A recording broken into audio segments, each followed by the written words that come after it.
lovers. Welcome to a quarantined episode of the Woodshed.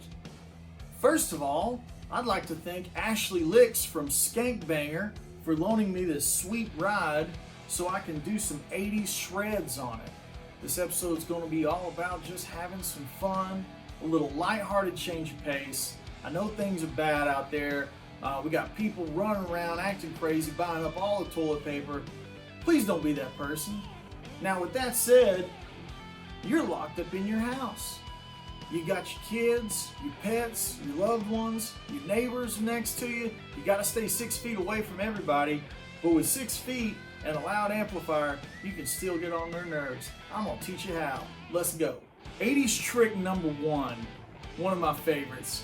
This is something Steve Vai, Ed Van Halen, all those guys would do.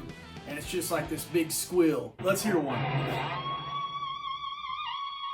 Let's get it again. Alright, so the way I'm getting that crazy sound is any harmonic that you find on the guitar. Any of those harmonics that are anywhere on the guitar that you just lay your finger across and pluck and they're there, we're going to use the one right above the B flat fret on the G string. It's going to be right here. I like to drop the bar all the way down, and while it's pressed in, flip the string. You got to mute the other strings around it. You flip the string. We're going to flip the G. In total 80s fashion, we're going to flip that G string. Raise the bar up in our right hand. You're going to lay your finger across as if you just played the harmonic. I'm trying to do it real slow. So as I raise the bar, I'm muting the B string and the E string with my middle finger or my first finger, and I'm muting the E, A, and D strings with my thumb. This is all about trying to just get the squeal and nothing else. Pull some volume up and try it again. Obviously, a locking trim will help. This one floats, does all kinds of cool tricks. You could really beat it up and it not go anywhere. And you could try that with any harmonic you have on the guitar.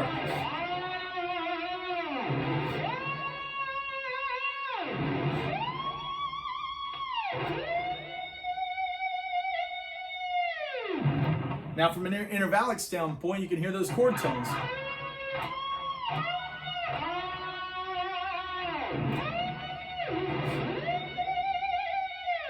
Let's talk about how I'm doing the pull-up. I'm just pulling the string while it's depressed, while the bar is all the way depressed, pulling the string to get it, and then as it's ringing, just lay your finger across it.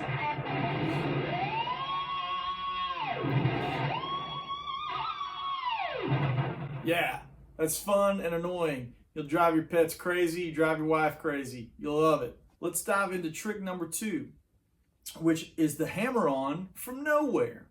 Now, the hammer-on from nowhere is something very popular from guys like Greg Howe, modern cats like Tom Quill, Jack Gardner, or Rick Graham. Those guys do hammer-ons from nowhere a lot. And, a lot of fusion guys use them. In the 80s context, they're used to start tapping lines. I'm going to assume that everybody can already do those tapping things. So if you can't do that, there's probably plenty of lessons on eruption and the eruption style tapping. What we're going to do is take that one step farther. Let's put that in a pentatonic that we all know and love. A minor pentatonic. But we're going to play it at the 12th fret.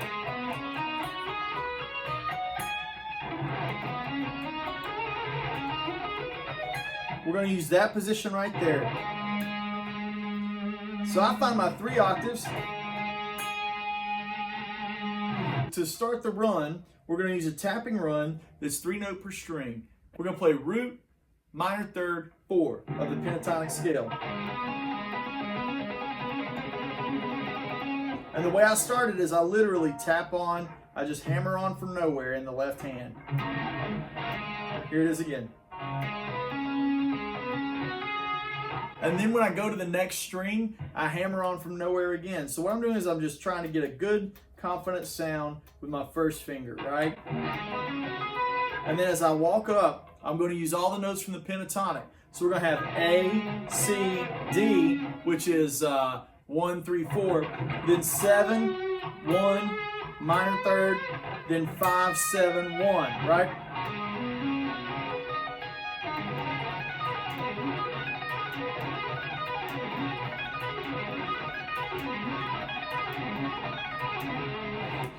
Kind of mindless fun that you could just have. Yet again, you're stuck in your house. This is a way to beat the bedroom blues. You can take that. A real trick with this is trying to keep the guitar quiet. You can hear how much gain and compression's on this thing right now, and it really makes the 80s stuff sound great.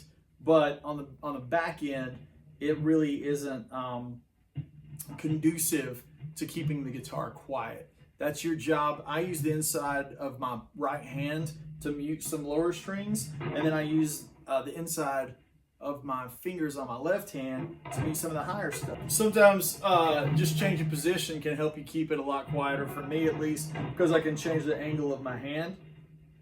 In the intro, I had on one of those Groove Gear fret wrap things. I'll show that here in a second.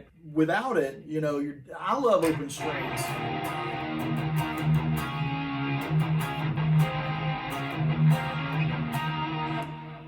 But the problem is when you go to do the tapping licks, you have to be really clean.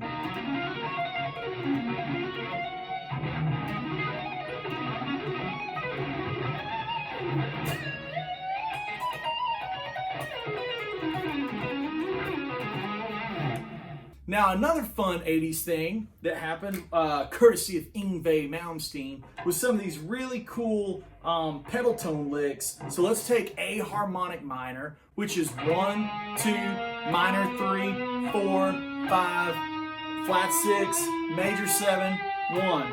That's your scale.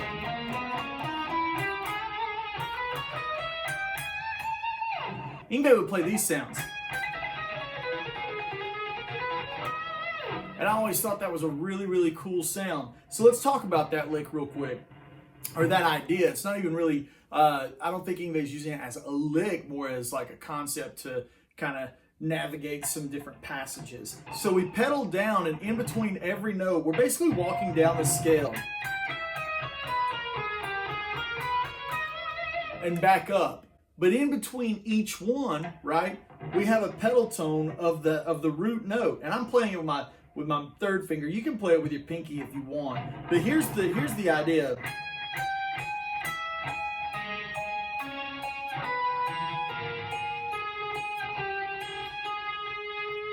It's very Paganini in origin. So I use hybrid playing to play that line. You can alternate pick it, but at certain tempos, it feels better to almost mutate that chicken picking hybrid thing to suit your hair metal needs. One more time. And then from there, you can just continue up the A harmonic minor scale and then finish it out however you like.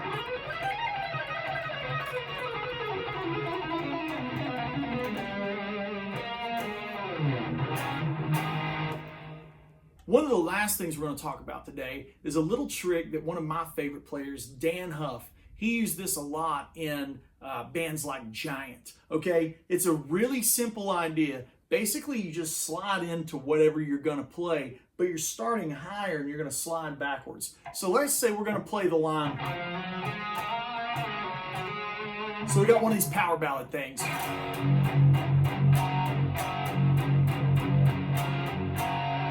So instead of playing, Dan Huff would give you one of these. And it's using that slide to give you a cool sound. It's really simple. This is all about having fun this week.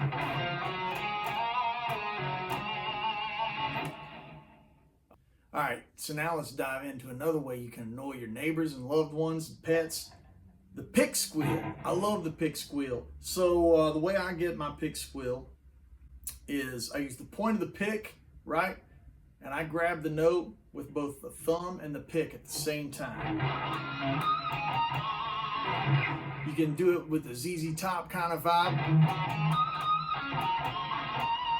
or the 80s kind of vibe.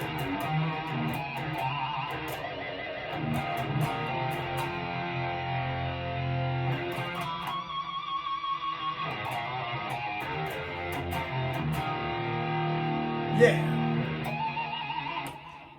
So when I grab those pig squeals, one thing I make sure to do for extra annoyance is to shake the living crap out of that string.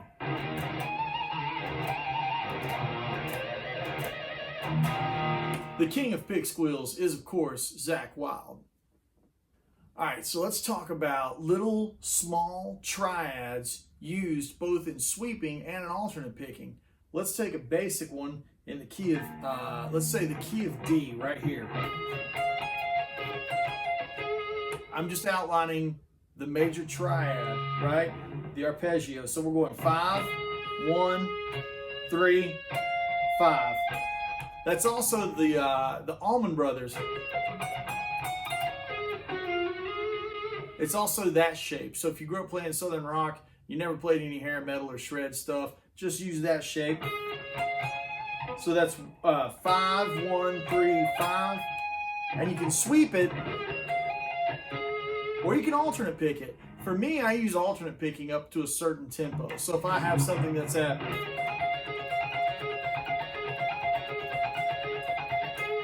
versus,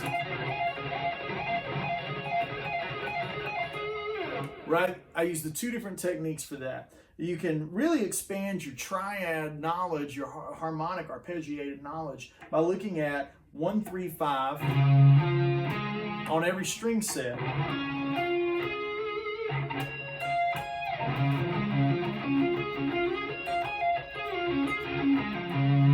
A lot of 80s guys use that to navigate the fretboard. Once you get that under your fingers, you can start moving that around through all kinds of different shapes. You can have, in the key of D, just moving from D to E minor will give you a sound. It's cool. Now G, diminish.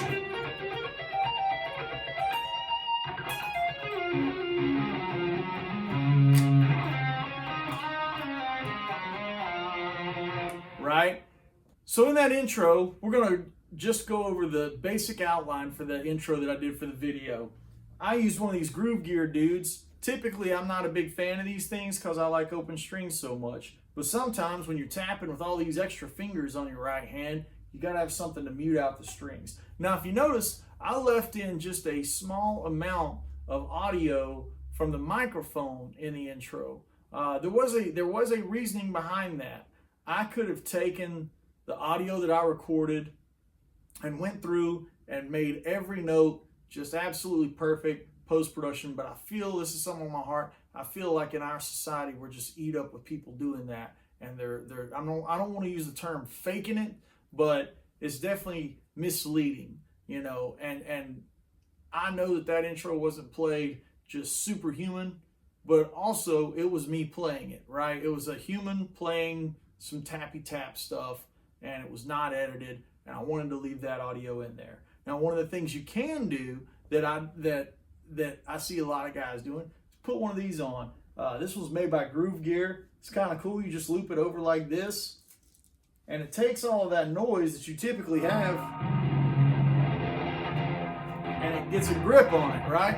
And it kind of tightens that stuff up. So I find the sweet spot on the neck where it makes the guitar quiet. And then now I have access to all these extra fingers on my right hand, on my picking hand. So what I'm going to do is show you the intro just step by step, more on a, I'm going to show you that intro step by step on my thought process behind it, right? I'm looking at 3 chords on the way up: C, D minor, E7, and then A minor. Right, so the A minor is the resolution. So I'm going C, D minor, E7, and then A minor. So let's look at what happens in there. We have this basic idea that I just showed you, and then I expand on it. So what I use is a technique in the right hand, kind of Steve Vai, Eat 'em and Smile era, Skyscraper era. And I tap the root, which is C, and then I outline the triad right? So that's 1, 5, 3, and then 1. And then I use a major 7 as a pedal tone. Right? So get used to playing that. The next part of that is when I walk up, I'm going to use the right hand to play when the left hand is moving. Did you see what happened there?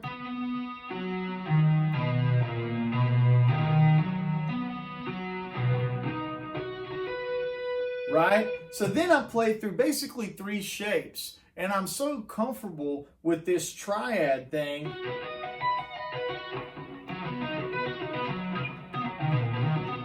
that I can just play freely using each individual triad. I advise you just get used to doing this.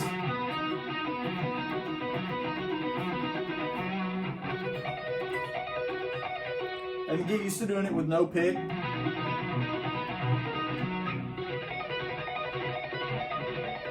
And then from there, you can add the tapping to do the position shifts.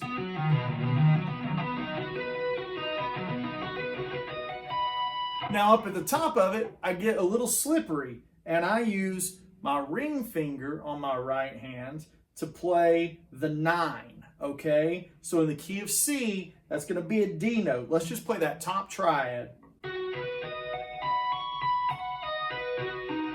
And then when I walk down, I walk all the way down to that 3rd.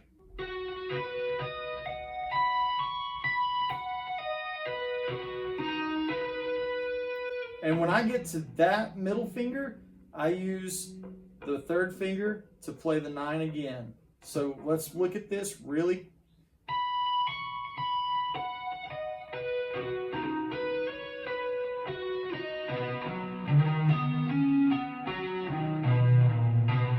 So get used to playing in the key of C and each one of those position shapes. Here's position 1, position 2, position 3,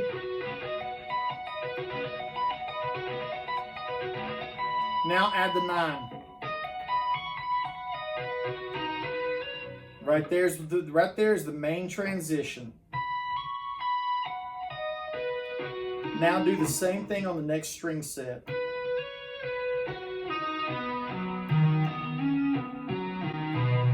And you get it in 3 octaves. You see, so it sounds crazy, but it's really not that crazy at all.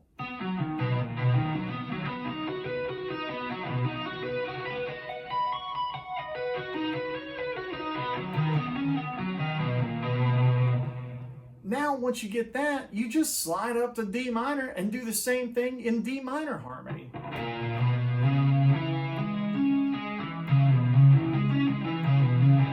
So you see how now I'm in a different shape, but it's still the same idea where I've got 2 notes and then the A string has 3 notes on it that are tapped. And it's in the case of D minor. It's in that D minor scenario. Now, we're going to drop down and do this. Right? So, same thing. Get used to all 3 of those. That is flat 7, root, minor 3rd, 5th, root. Flat 7, root, minor 3rd, 5th, root. And that's of D. Now we go 5th, root, minor 3rd, 5, root. Now we're going to drop down and do it on this set. Right? Here, one more time.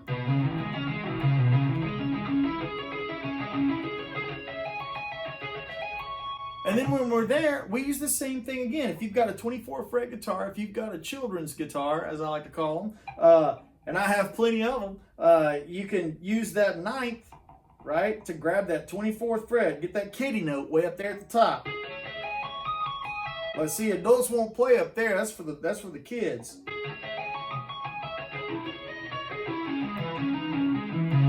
Same thing in every position.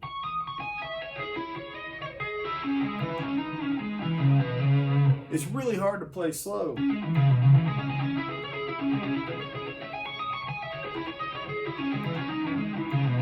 So now we're going to move up to the E and do the same exact thing again. Now we're just going to play out an E dominant 7. So we have flat 7, root, 3rd, 5th, root, right?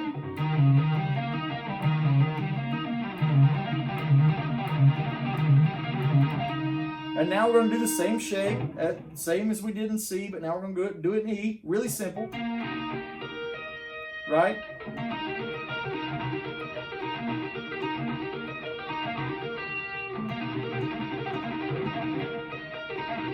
Right, and then we're going to go up to E again, same like we did in C major. So when I got to E, I started bouncing back and forth in my tapped note on the E of the root and the flat 7.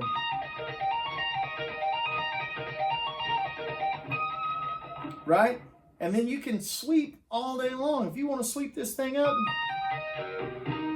you can do all the way down from here. That's almost Rick Graham sounding, you know?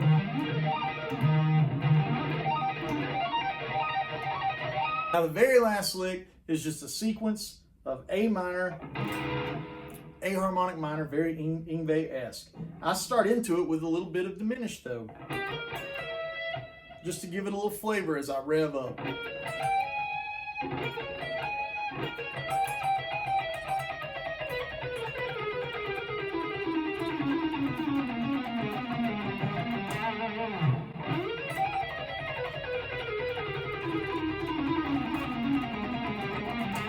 So basically what I'm doing when I'm doing those fast alternate picking lines, I'm not really thinking of I'm going to play it this same way every single time. Like when I cut that or just play a different lick, I just think about that scale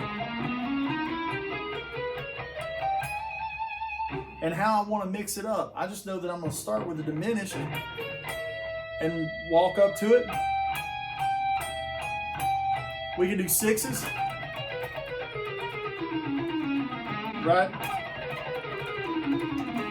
Or we can do sequential, like so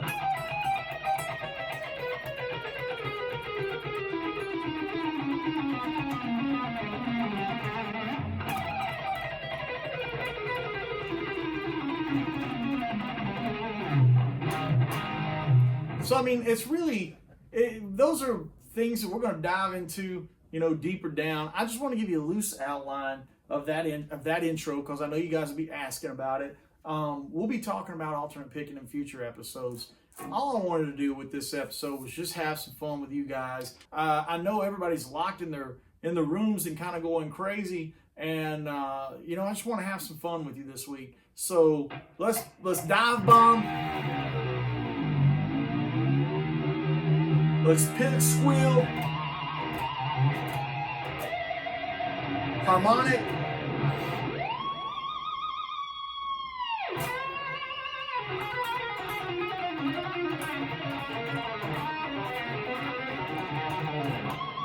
alternate pig,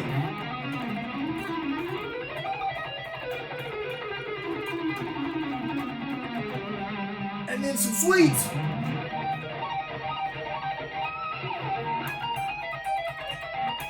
And then the Yngwie thing.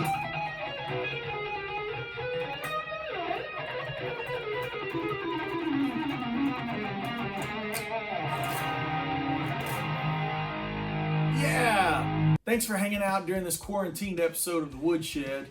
Special thanks to Ashley Lixxx of Skankbanger, loaning me this sweet ride so I could use it on this 80s shred noise episode. This was all about just trying to learn some ways to drive your loved ones crazy and annoy your cats and dogs and make your neighbors mad at you.